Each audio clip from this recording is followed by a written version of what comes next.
Hello, everyone. Welcome to today's online Charter Series webinar hosted by the Centre for Constitutional Studies at the University of Alberta. We're so pleased to have you all joining us today.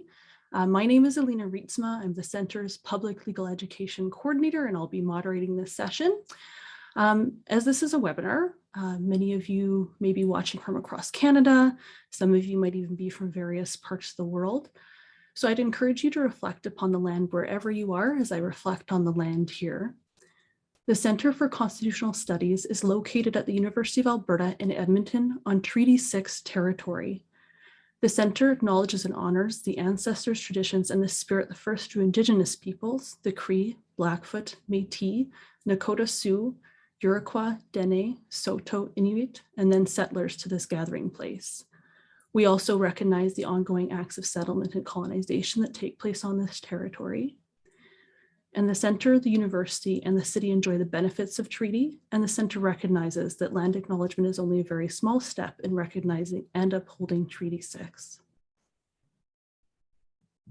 So before I introduce our speaker, Dax Durazio, I'm just going to go over a little bit about the format of the webinar today. So first, note that the chat function has been disabled, but you can ask questions through the Q&A button that you'll see at the bottom of your screen. You will be able to see one another's questions and you can upvote them. So you'll see a little thumbs up sign. If you like someone's question, you can hit it and it'll bump up the question for us. If you wish to remain anonymous, there is an option to do that as well. So once I'm done with the introductions here, Dax is going to present, and then we'll take questions from our audience. Depending on how many questions we have, we may not be able to get through them, but we'll get through as many as we can in the time that we have today. Also note, you will receive a link that pops up at the end of the webinar to a feedback form. We'd really appreciate if you could fill that out. It's very valuable to us. And lastly, please note that this webinar is being recorded and it will be available on our website either later today or early next week.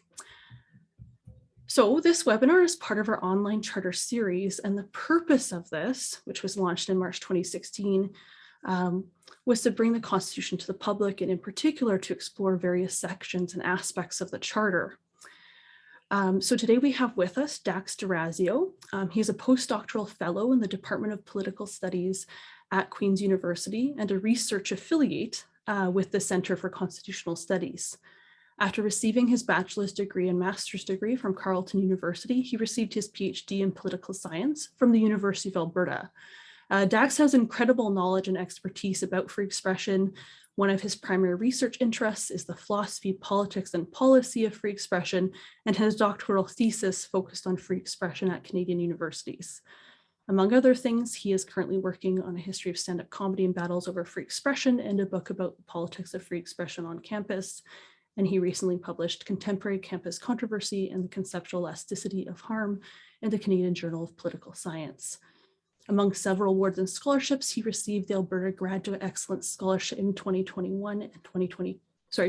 and 2021, and the Faculty of Arts Graduate Teaching Award in 2018. If you enjoy his presentation today and you want to learn more about his work, he does have his own website, daxdurazio.com, so it's very easy to remember, and you can find more about him and his work there. So with that, I'm going to turn things over to Dax. So Dax, if you want to go ahead.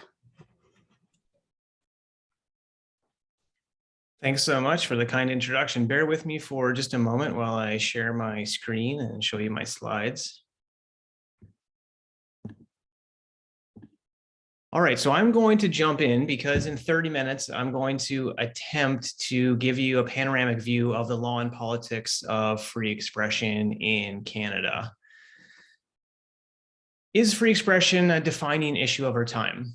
I would say yes. We are living in a moment in which free expression is utterly saturating our headlines. And it's also the thread that is woven through many of our broader social, cultural, and political contexts. But I also want to make the case that free expression isn't just relevant in a Canadian or even a North American context either. If we survey the international system, we see an acute democratic deficit. So between the ideals of democracy and what we actually see happening on the ground. And free expression is one of those core democratic principles that we hope is promoted and respected in democracies. Likewise, we also see contemporarily an acute democratic backsliding internationally. So countries and governments that were once considered fully or perhaps partially democratic are reneging upon some of their constitutional pillars, of which free expression is undoubtedly one of them. Now, another thing that makes the contemporary moment interesting is that there's a seeming paradox. And this relates to some really incredible technological and communication advances. So I think it's true that we have the greatest means ever in human history for expressing ourselves, literally countless avenues in which to do so. But at the same time, expressive harms are just impossible to ignore, both in Canada and abroad. So we see social phenomena like propaganda, mis and disinformation that people are susceptible to, hate speech, trolling, public shaming, a rising tide of populism, authoritarianism, xenophobia. In all of these various contexts, we see the stark contrast between the promise of increased expressive avenues, but some really pressing and morally concerning harms as a result of them. So our roadmap really quickly for today is to explain what free expression is and why it's important, why it's become so controversial lately, in my humble opinion, and then to go through a handful of seminal legal cases in Canada. And I'll be focusing on the Supreme Court of Canada, and ostensible greatest hits of some free expression cases. Now, this is just a partial snapshot, so I want to echo what was said earlier. If any of this gets your gears turning, please do get in touch with me. I'm more than happy to share additional literature or writing, or just have a discussion about things that interest you. So please don't be shy. So I went searching for a nice, quick and snappy definition of free expression. Wikipedia often isn't the most revealing platform, but every once in a while it will cough up a gem. And I think this is a fitting definition for free expression or free speech.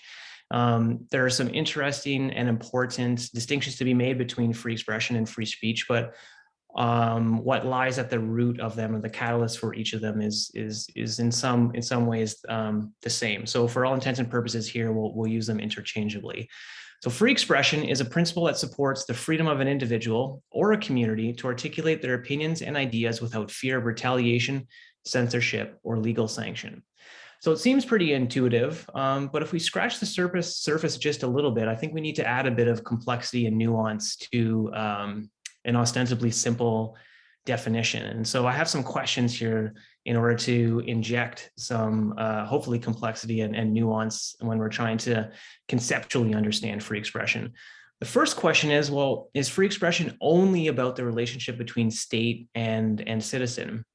When we're trying to understand what the boundaries of free expression are, we almost reflexively look at the law because it's written down and it is perhaps a bit more finite than we are used to. That said, when we're trying to determine what the boundaries of expression are, it's very much contingent on whatever our social and political and cultural context is. And so I would make the case that free expression should not just be limited to the relationship between state and citizen. When we're trying to think about what the limits of expression are, we're not autonomously thinking about what's written in jurisprudence or what's written in the Constitution. What we think is the limit of expression is much more determined by our social relationships and the different contexts in which we find ourselves. Next, we might ask, is free expression only an individual right? In this definition, I like the fact that it mentions the ability of a community to articulate its opinions and ideas. And so there also might be groups that have free expression as well. But even if we only focus on individuals or mostly on individuals, we also have to ask, well, what constitutes an individual? Seems like a silly question, but something like an organization can have free expression. Something like a corporation, for example, can have free expression. Some seminal free expression cases, for example, revolve around advertising to children or campaign donations. And so things in excess of just individuals themselves also might be deserving of free expression. Next, does free expression require a constitutional or some other legal protection? Typically, when you're thinking about free expression, our reflex is to try to understand the relationship between individual citizen and state. But we also might say that free expression is something a bit more informal. It could be a tradition, it could be approach, it could be something understood as sociocultural. And so if we're trying to understand the contemporary level of free expression, let's say, I think we'd be missing something important if we only looked at what was written down in jurisprudence or in constitutions. There's a part of it that is social and cultural and political, and this in some ways really undergirds the law. So we can't just focus on the law. And lastly, well, what constitutes expression? Expression is obviously a wide net within Canadian jurisprudence. The Canadian Supreme Court has found that expression is any attempt to convey meaning that is nonviolent. And so again, quite a wide net to cast. So it is not just the spoken word, it could be written as well. And we also might catch in that net things like artistic expression, cultural expression, things like music and art as well. So we need not limit ourselves just to the spoken word or even the written word. And why is free expression important? Well, there are a lot of justifications that one could marshal to buttress free expression, but for most scholars, they hone in on three interlocking justifications for free expression. The first one is the pursuit of truth. So it is epistemic and about knowledge creation. Now, this case was most famously argued by John Stuart Mill, who is considered one of the most important thinkers and writers within the classical liberal paradigm. In 1859, he released On Liberty, and the second chapter of On Liberty is considered by many, if not most, to be one of the most robust justifications for free expression, if not in the classical liberal paradigm, in all philosophical paradigms in their totality. Now, Mill thought that individuals were quite capacious in their ability to separate truth from fiction, and he had absolutely no time for something that we might call intellectual laziness. So I'll dwell on just two key arguments from the second chapter of On Liberty to give you a sense of these justifications. Mill's approach was grounded in I suppose, human nature in a way, and specifically in the concept of human fallibility. So for him, humans are fallible. They make mistakes all the time. And for him, the history of us as a collective species is gradually refining our knowledge and our capacities to know as well. That said, if we look throughout history, it's quite literally littered with examples in which people fervently believed things that were later determined to be completely untrue. And so what Mill wants individuals to develop and societies to develop is something akin to epistemic humility. And so what censorship is, in effect, is it's an assumption of infallibility, that one's ideas ought not be subject to critique because they are inherently right. And other forms of expression that are deserving of censorship have nothing to contribute to knowledge production or truth production. Now, Mill is skeptical of censorship because there are just too many examples in which ostensible truth was zealously guarded and ended up being wrong. And often people were persecuted throughout history for things that later became completely common sense or orthodox ideas and opinions. And so for him, if we have something like a robust marketplace of ideas, ostensibly the good ideas will float to the top and the bad ideas will sink to the bottom. Now, it might be a little bit idealistic, but there are various versions of arguments like this that are based on the pursuit of truth to buttress free expression. Another really key concept from Mill is something called dead dogma. So he doesn't want people to believe things dogmatically or just reflexively imbibe orthodoxy. He thinks that even good ideas require people to understand the foundations or the grounds of those ideas. And the problem with people just passively or reflexively imbibing orthodoxy, even if it's a good idea, is that when bad ideas come around, people won't be able to tell the difference between them. And it means that even merited or good ideas rest on very flimsy argumentative justifications. So he really thinks that people are capacious in their ability to exercise reason. And he also wants people to have really good foundations or grounds for the ideas, the opinions that they put forth into the public sphere. The second justification for free expression is related to individual self-development and self-realization. So there's something innately human about our ability to communicate with one another. We are obviously social creatures, and we find pleasure in life in creating meaning for ourselves and also circulating meaning and imbibing meaning from other individuals in society and perhaps even as a species.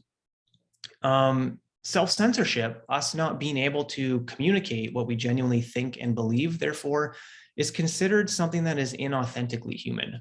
To give you a bit of a perfect example, I have a 3-year-old, and so one of the most amazing things for me was being able to witness my daughter develop her capacity for language. And within that development was some often frustration of trying to convey meaning, but not having the physical capability to do so.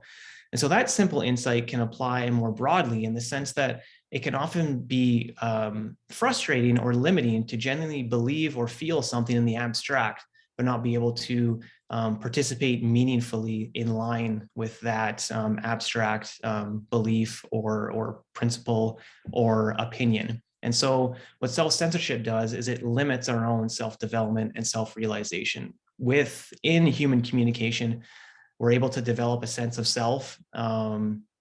And these are meaningful processes that are stymied if we self-censor ourselves or if we censor others. And lastly, this is a more pragmatic concern perhaps, is free expression is required for the proper functioning of democracy. So there's a big gap typically between democracy as an ideal or in theory and democracy as it's practiced. And we see that in Canada and indeed everywhere around the world. That said, ideally, people have their own ideas, opinions, and even policy preferences. And what we do is we delegate some authority into a representative who then represents those interest, ideas, and opinions in some other sort of governing body, be it a legislature or something else. And so if citizens are not able to express themselves, there's some short circuiting in this representative infrastructure. Related to this, free expression is seen as a precondition for good decision-making. So if power or decision-making power is highly centralized and not opened up to a broader amount of people, you could make a pretty strong argument that that decision-making is more prone to error or mistake. And so free expression, in essence, creates a form of quality control for democratic decision-making. So these are the 3 principal justifications that form an interlocking set of, I suppose, philosophical foundations. But I should also mention that they're not the only ones as well. There are others, even though these are the most popular ones. So we know a little bit about what free expression is, why it's important. Why is it so controversial at the moment? I imagine many of you who are attending this seminar have read the news and have been following what's been going on all over Canada and even abroad. And there's just no end to this constant stream of cases and controversies. And so the main reason why free expression is so controversial is because there are a lot of controversies. Most of these revolve around concepts like political correctness, microaggressions, cancel culture, safe spaces. A lot of language and concepts from universities, or used to be safely confined to universities, are spilling out into broader public debates and discourse. And so the public eye, to a very significant degree, is trained on free expression cases and controversies at the moment. And so that's obviously generating a lot of interest. Another way that we can explain why free expression is so controversial at the moment is because there are some structural and demographic changes happening within the public sphere at the moment. Over time, I think it's fair to say we've had a gradual but imperfect increase in diversity and perhaps equity and inclusion within the public sphere. So expressive norms are changing as a result of that in the broad sense or an aggregate sense. And so certain forms of expression that might not have aroused suspicion before might be no longer acceptable with more diverse voices at the table of public debate and public discourse. And so one of the ways to understand the friction that's happening related to free expression right now or at the moment is a backlash to this increased diversity, equity, and inclusion. We have this ideal of the marketplace of ideas, but in reality, there are power relationships within our public discourse. And so power in some significant ways is centralized in public debate and public discourse. And so the backlash to those changing expressive norms is an effort to invoke free expression to maintain some of that power. And so this is another interpretive framework that we can use to understand some of the friction related to free expression within the public sphere. Next, and related to diversity, is that conceptualizations of harm are changing significantly. They're becoming much more nuanced and expansive. And harm is really important to understand as a concept if you want to understand free expression. It's almost like the other side of the coin. The more expansive our conceptualization of harm is, the less expansive our conceptualization of free expression will be. Now, I'm not making a normative determination whether or not that's positive or negative. We would need to know what the context is. But the point is, generally speaking, the more expansive harm is, the less latitude we might allow for expression. And so many have tried to expand the boundaries or the conceptualization of harm. We don't really understand harm as much as something very material or tangible. Harm can also be psychological. It can be discursive. It could be epistemic in the sense that we want to be attentive to who gets to participate in knowledge production and who doesn't. And also harm can be environmental, not in the sense of environmentalism, but in the sense that certain harmful forms of expression, like hate speech, for example, poison the public sphere in a way that can have really drastic ramifications over time. And so while harm is not immediate, concrete, and material, it's no less morally significant. And so these more nuanced and expansive conceptualizations of harm are leading to friction in how to draw the boundaries of acceptable debate in public discourse. Now, a really good example is hate speech. So hate speech is a legal category. It encompasses just the narrowest fringe of extreme expression that lies on the boundaries of public discourse and public debate.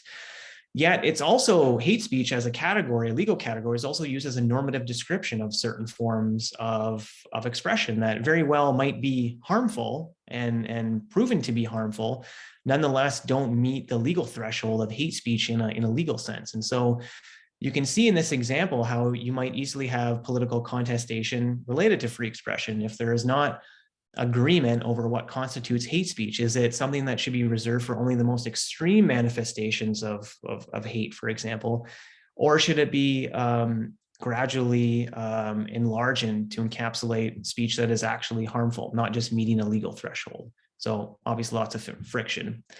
Lastly, there is a lot of shifting ideological and political territory in the post-war moment when it comes to approaches to free expression. I'm speaking specifically in a North American context, although some insights here might apply, not necessarily universally, but somewhat internationally, perhaps more so in the English-speaking world. For the longest time, advocacy for civil liberties was underpinned by a progressive civil libertarian position. And I think that one of the things that characterizes these shifting political tectonics is a really intense skepticism of free expression. The progressive civil libertarian perspective seems to be waning quite a bit at the moment.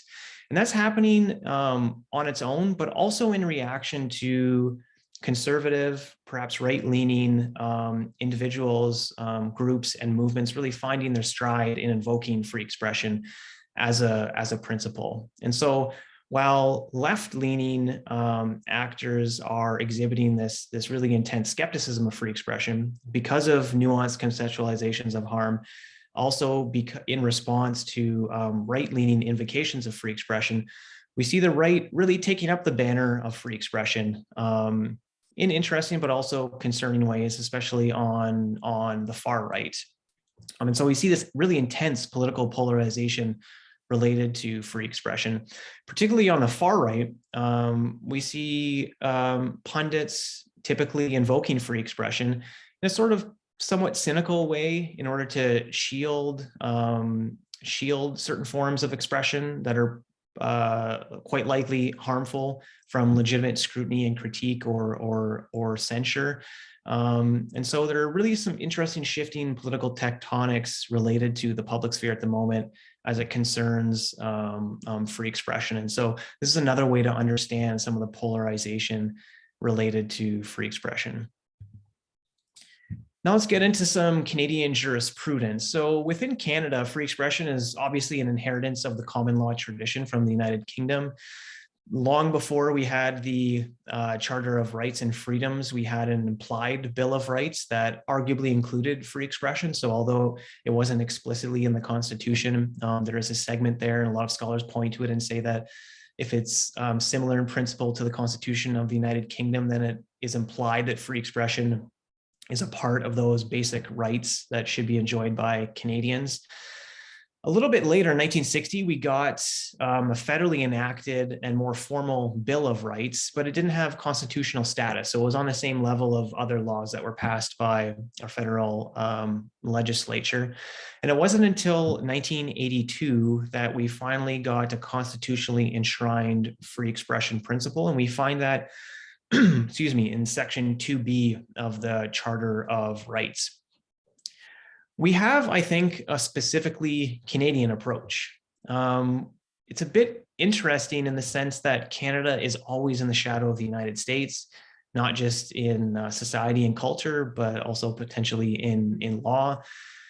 It's important to emphasize that the United States is alone practically in the entire world in its tolerance for harmful forms of expression. First Amendment jurisprudence is a marked contrast to Canadian jurisprudence and most liberal democratic jurisprudence around the world. Canadian approach, I think, is characterized by two general things that ought to be emphasized. One is that rights are subject to reasonable limits. So if we're looking at the Charter, Section 1 is the reasonable limits clause, which says before we even get into any of the rights, that all of these rights are subject to reasonable limits consistent with a free and democratic society. So that's an important difference compared to obviously the American constitutional framework, but potentially others as well. The second thing to emphasize is that there's not a formal hierarchy of rights, that rights are, courts try to balance rights in practice. And so even though free expression is definitely one of those bedrock constitutional democratic principles that you see all over the place in international human rights treaties, in national constitutions, in regional human rights declarations, it's still within Canadian jurisprudence is balanced with other, not necessarily competing rights, but they're seen as interlocking and mutually supportive. So that's a bit of the particular Canadian approach, I would say. Now, much of the debate in Canada, at least in a legal context, about free expression has been focused on the phenomenon or phenomena of hate speech, which is an extreme form of expression. Now, there's both good and bad reasons. One is that these cases and controversies attract a lot of attention. They saturate headlines. They often have a really interesting, even though unsavory, cast of characters associated with them. But they're important for maybe a more substantive reason. And that's because we get the centrality of conceptualizing harm. So the way that courts have understood harm as a legitimate justification for restricting expression is really important, not just for jurisprudence, but for determining the legitimate boundaries of expression in Canadian society more broadly. So I'm going to go through just a handful of these greatest hits. And like I mentioned before, this is not the beginning or the end of important charter jurisprudence related to free expression. The first two cases I'll mention somewhat set the scene after the charter first became law in Canada. So these are from around the late 1980s, early 1990s. For those of you in Alberta and are a bit older, I'm sure you will remember or have heard of Jim Keekstra. So he was a really notorious Holocaust denier and teacher, and also the mayor of a small town called in Eckville, Alberta. And he essentially taught his students elements of Holocaust denial and anti-Semitic conspiracy theories. And this was found to be in contravention of now Section 319(2) of the Criminal Code, which deals with hate propaganda and willful promotion of hatred. And so the language here is expression that willfully promotes hatred against any identifiable group. Now, keep in mind that charter jurisprudence was still new. So the court was tasked with carving out precisely what Section 2B looked like in practice. They upheld the constitutionality of Section 319(2), excuse me, of the Criminal Code. So a really, I would say, flimsy precedent here. And they found that it was a violation of Section 2B, so a violation of freedom of expression, but it was considered reasonable under Section 1, so the reasonable limits clause that opens the charter. And so there's a bit of legal analysis that is brought to bear here, looking at things like minimal impairment, looking at if there's a rational connection between the imperative of legislation and the actual effect. So if you're interested in legal particularities, I'm not going to try to go down any complicated rabbit holes, but feel free to reach out if you're interested in the legal mechanics specifically. Another really important case from around the same time dealt with John Ross Taylor. Taylor was one of the most notorious fascist and neo-Nazi organizers, basically involved in fascist organizing for the vast majority of his life. This will seem kind of silly since we've come to enjoy life with the internet, but at the time, we used to have this thing called hate hotlines where these organizers would hand out handbills or business cards with 1-800 numbers on them and ask people to call them up, sometimes under false pretenses. And there would be a recording that would be, anti-Semitic, racist conspiracy theories. This case didn't relate to the criminal code. It related to non-penal human rights legislation, specifically the now repealed Section 13 of the Canadian Human Rights Act. And the language here is expression that is likely to expose a person or persons to hatred or contempt. Now, again, very shaky and narrow majority decision. So the Section 13 was upheld, and the court found that it was a violation of Section 2B, but again, reasonable under Section 1. Now, the other reason that this case is important, aside from finding that these restrictions on expression are constitutional and that these are reasonable limits to free expression, the Taylor case specifically carved out a bit of extra space to conceptualize hate. And so the language here is unusually strong and deep felt emotions of detestation, calumny, and vilification. And so expression consistent with that would lie outside of the constitutional protections for expression. We fast forward a little bit until around the 2010s, a bit after, we get the next, I think, most important case from the Supreme Court dealing with freedom of expression. This case is really interesting to me because I was actually studying in my 4th year at Carleton University when this case was happening. And in my Charter of Rights 4th year seminar, I got to go on a field trip to the Supreme Court and actually witness this case as it was being heard there, which was a pretty interesting field trip for someone who's really interested in constitutional law and also freedom of expression. So for those of you unaware with Bill Whatcott, an interesting, if not incredibly unsavory individual. He is a notorious religious extremist and pamphleteer. So he has probably handed out thousands upon thousands of anti-gay and more recently anti-trans literature. Also protested on university campuses quite a bit. And so 4 of the flyers he had handed out were the subject of complaints to the Saskatchewan Human Rights Commission. And this case hinged on Section 14 of the Saskatchewan Human Rights Commission. The language here is exposes or tends to expose to hatred, ridicules, belittles, or otherwise affronts the dignity of any person or class of persons on the basis of a prohibited ground. Prohibited ground are these, I suppose, markers of identity. They're usually enumerated in various human rights instruments and also in, I suppose, criminal law as well.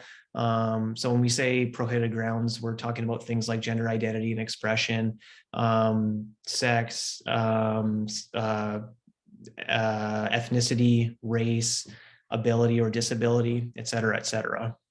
Now here we have a market change. Remember that the Taylor case and the Keegstra case were very flimsy vindications or efforts to uphold restrictions on expression or violations of section 2B according to the court.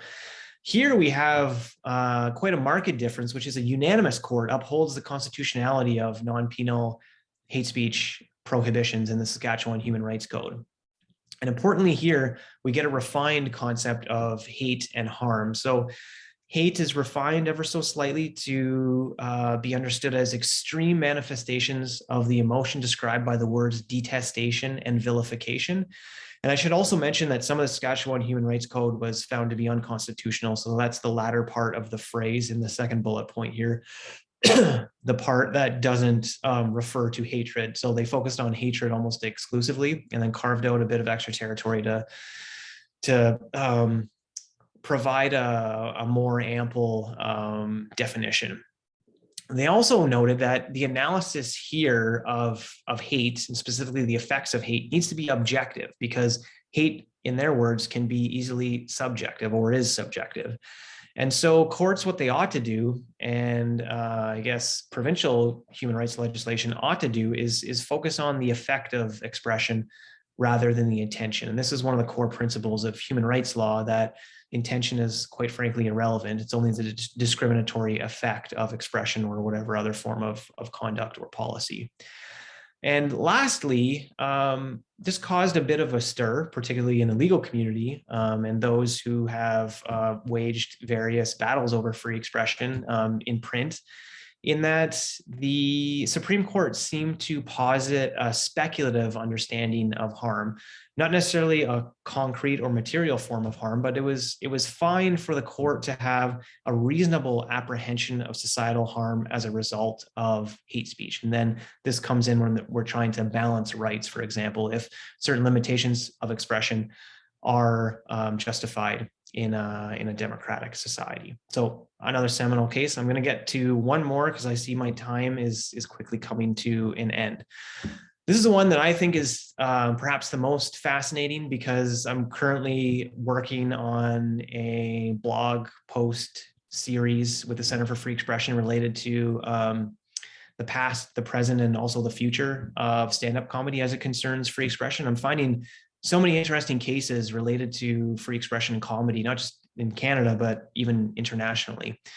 So if you're not familiar with this cast of characters, we have Mike Ward, who's an award-winning Quebec stand-up comic, and he's particularly known for his dark humor. So obviously not to everyone's liking, nonetheless, very well known in Quebec, Canada, and even internationally.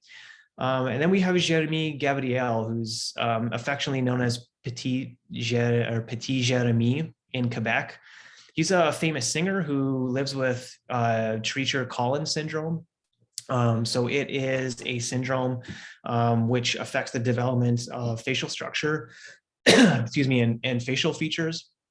And Mike Ward had a routine that he put on YouTube and put on his Facebook channels, in which he ridiculed and belittled a number of very famous Quebecers. And Gabrielle was one of those. And Gabrielle's mother and himself alleged that the jokes were discriminatory, with a complaint to the equivalent of the Quebec Human Rights Commission.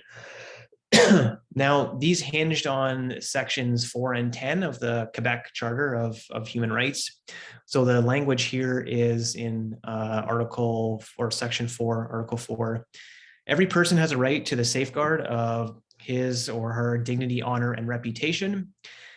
And in section 10, it reads, every person has a right to full and equal recognition, exercise of his human rights and freedoms without distinction, exclusion, or preference based on, and I'm filling in, it goes on and on and on, but I whittled it down to prohibited grounds, so all those different identity markers.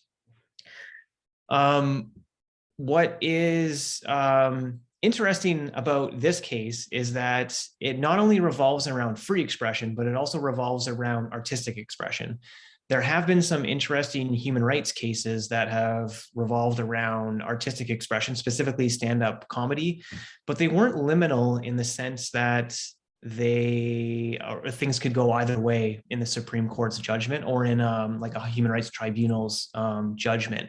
And there really isn't that much Canadian jurisprudence related to free expression and artistic freedom, let alone stand-up comedy, which has found itself on the front lines of battles over free expression, essentially for its entire life. And Gabriel is also a very well-known figure within Quebec. He gained a lot of fame when he had sung for I believe, a Montreal Canadiens game when he was very young, and became a bit of a youth celebrity. He sung for Celine Dion and also the Pope.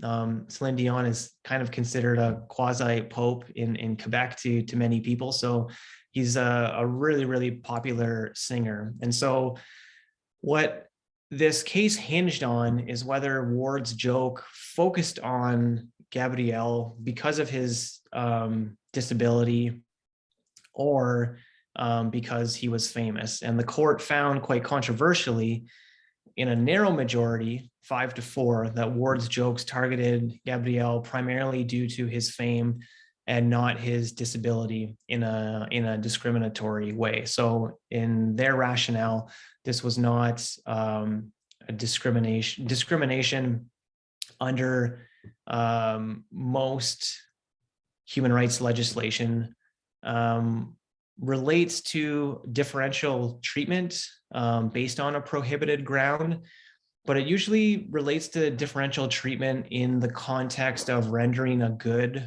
or a service. And so this case raises not just a lot of interesting questions about disability rights within Canada, the role of stand-up comedy and free expression, anti-discrimination legislation. It really is probably the most important free expression case that we have in the contemporary moment, and is definitely going to set the scene for a lot of ink to be spilled for those who argue that the dissent should have carried the day, or that the dismissal of this case was not quite strong enough. So those were some seminal cases. I'll quickly go through a bit related to the future of free expression. So the question of reasonable limits is literally a timeless issue. So it's not disappearing anytime soon, particularly not if we have been paying attention to the contemporary moment. There is intense ideological and political polarization mapped onto that as well. So for those interested in free expression, there will be an unending stream of cases and controversies to devour and debate in both good and bad ways. If you're interested in what's going to happen in the future in Canada, I think there are 3 big developments to watch. So the first one is proposed legislation that would reanimate non-penal or human rights remedies for online hate speech. So this is housed in Bill C-36. I mentioned before that Section 13 of the Canadian Human Rights Act was repealed. So this would be a reanimation of something akin to Section 13.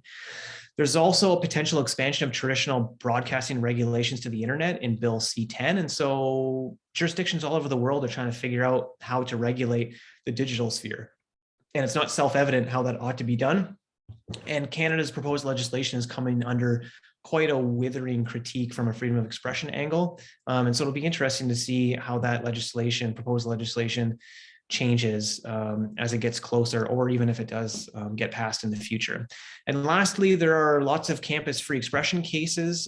There are new ministerial directives or relatively recent ministerial directives in Alberta and Ontario that compelled universities or post-secondary institutions to create new policies and practices around free expression. And so that's heralded potentially a greater application of the charter.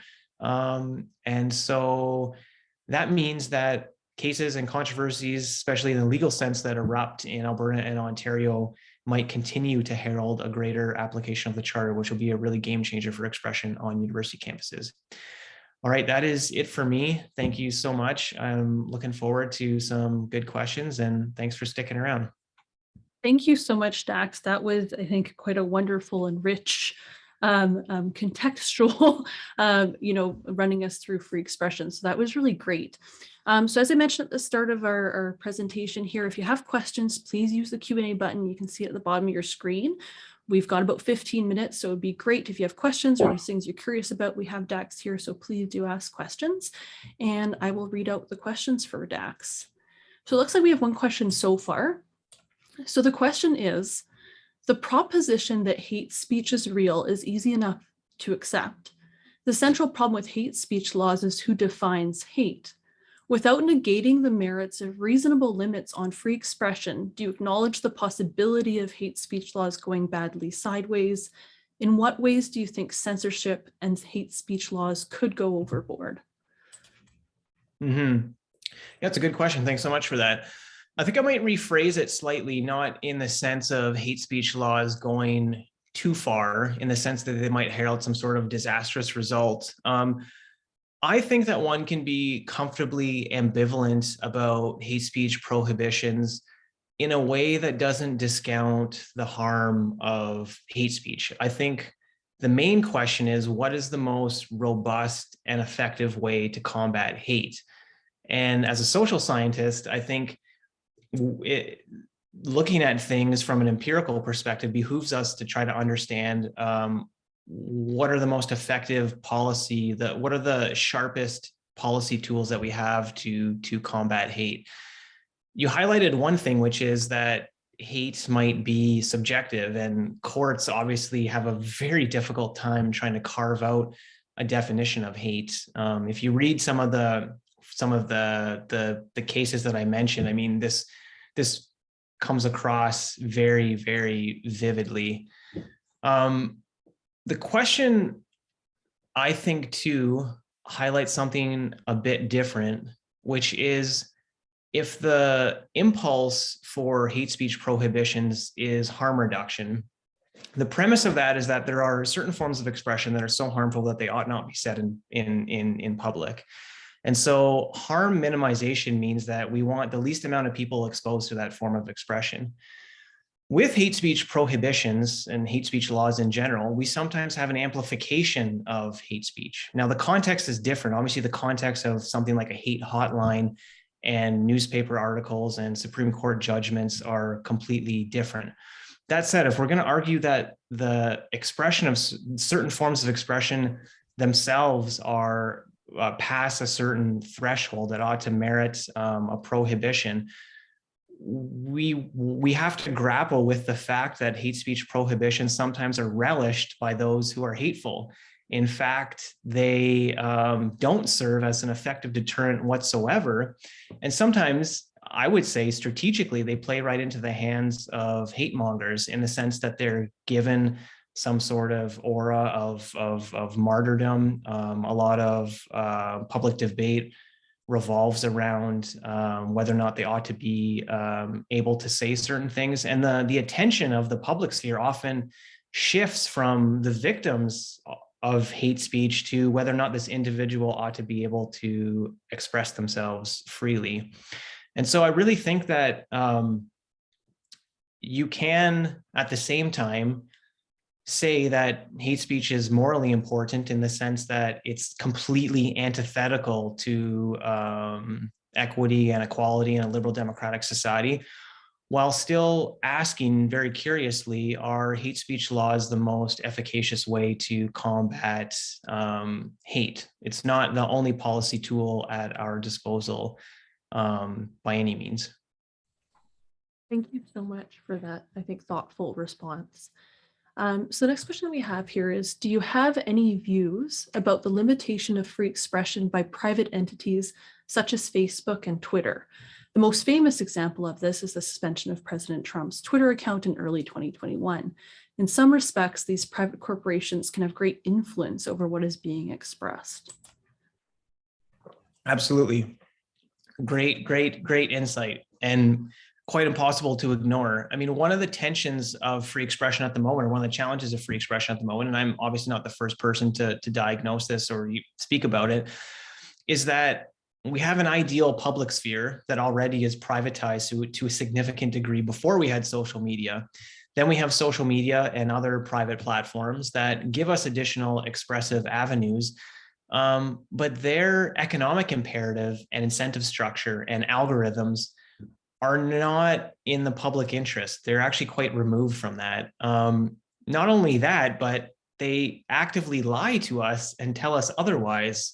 If anybody has seen the recent interviews in Canada with Frances Hogan, who is the Facebook whistleblower, I mean, I can't imagine why this is not more of a contemporary scandal, given the centrality of social media for our information consumption at the moment.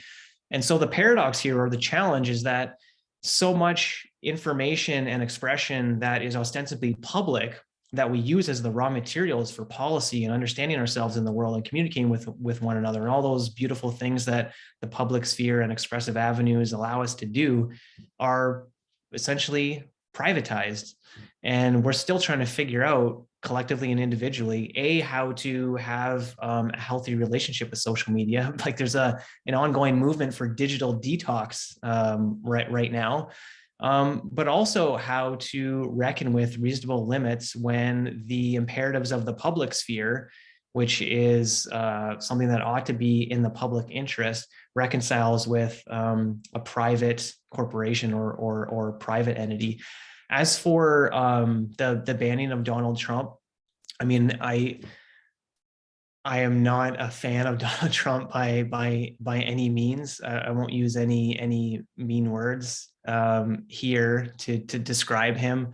That said, I was somewhat ambivalent about the banning. I feel like social media companies sometimes pick and choose when to be heroes when it comes to free expression. And so I just wish that in general, they were much more consistent. When they say that they have some sort of idealistic premise about the public sphere, I think their policies and their practices and their guidelines ought to be implemented more uniformly. And also there's another practical element here, which is you ban someone from one platform and they go to another platform and everybody moves en masse to the next platform. We're just going to have an endless treadmill of unsavory viewpoints getting shuffled in between different platforms. And so as far as how we develop rigorous policy tools, it's still an open question of how we do that, unless we want to have regulations that are so blunt that they mean that there's essentially licensing for having providing a content platform essentially. And that would be unprecedented, but it could happen. I have no idea what the future looks like. Thank you so much, Dax. So I don't know if you'll necessarily be able to answer this question maybe from like a legal perspective, but maybe you'll want to comment a little bit on sort of the interaction between truth and hate speech. And the question is truth a defense to hate speech? Yeah, it's more of an interesting philosophical than a pragmatic question. I mean, one of the main criticisms of human rights legislation, for example, is that truth is not considered a defense. And if you look at constitutional law, or at least that jurisprudence, truth is a reasonable defense. This might seem silly to some, but truth can be invoked for widely different imperatives. I mean, I can give you just one example off the top of my head of why we just need to complicate the fact that truth is always merited or can always serve as a defense, especially if we're concerned about the effects of something like hate speech. So you might look at, I mean, there are vast inequalities within all societies. If we looked at something like, for example, try to get an ostensibly objective method, look at something like SAT scores or standardized testing scores. And you were to say, look, there's this group that consistently is scoring lower on standardized testing. We can use that fact to say, oh, well, we need to really address systematic and systemic inequalities within our education system to make sure that people have all of the tools and knowledge and capabilities to succeed academically. And we also should be looking at what creates these systemic and structural inequalities. Somebody else might look at those differentials in SAT scores and say, you know, there are certain groups that are unworthy of an education, look at social or cultural issues and use that as an argument to buttress already existing inequality. I mean, just to give you an example, in like the 1980s and 1990s, and this is even ongoing at the moment, there's a longstanding debate about like race science and what ostensibly objective facts and analysis can tell us about differences between individuals based on like immutable biological categories. So there are instances in which I would say that limited instances in which truth is not necessarily a defense. We might have to have some sort of more robust contextual analysis of not just the effect, but also the intention. That said, if we're talking about something like libel or defamation law, then we would say that we would draw very heavily on what is truthful in that context. Thank you. So the next question focuses on the situation, particularly I think with the US as an example to I think a larger question. You mentioned how free expression is often lauded to be a central tenet of democracy, as well as the United States' singular status as a nation with great respect for free expression. Given our understanding of the state's democratic decline, is this evidence that relationship between free expression and democracy isn't as significant as previously thought? I'm going to have to read that again just so that I can process it. Be at the very top of the Q&A there. Yeah.